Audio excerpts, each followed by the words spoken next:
Hey guys, happy Friday. Wake and Bake edition. So I wrote some things down. I've been dabbling in the chat GPT about criticisms of the BPD diagnosis, and in this case, dialectical behavioral therapy. Okay, so this is what I came up with in the chat GPT. So, DBT can be perceived as condescending or infantilizing. Yes, that's how I felt when I sat in the DBT class. They make you like look at a picture of a bunch of faces with like emotions in their expressions, and they want you to pick out what you're feeling, and it was just gross. I didn't like it. I didn't really think it was anybody's business to know exactly what I was feeling. And it kind of seems like, anyway, when I would bring it up, there was always some kind of. My case manager just was disagreeable about everything.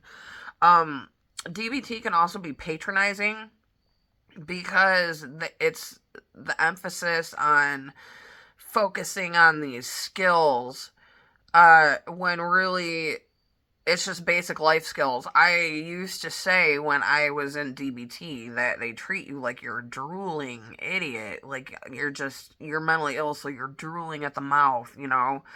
Um, and then it says something about the risk of therapist invalidation. Um, I didn't write anything in regards to that, but okay, DBT focuses on fixing women's reactions rather than addressing the injustices causing the distress. This is exactly what happened to me. It was almost like they were more worried about how I was reacting emotionally than dealing with the problem itself.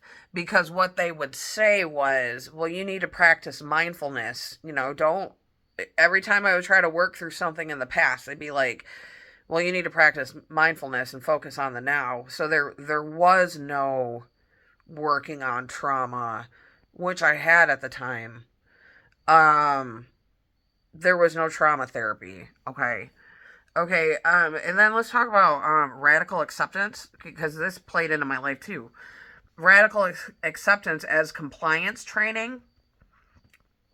It said radical acceptance can be weaponized to encourage people to tolerate abusive relationships, oppressive workplaces, or systemic inequities instead of resisting them.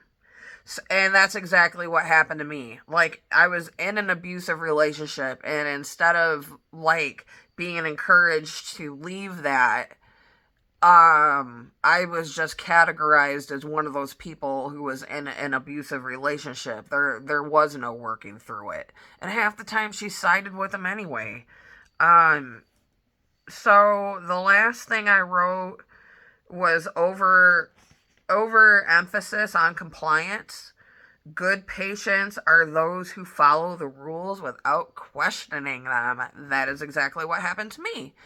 I question things.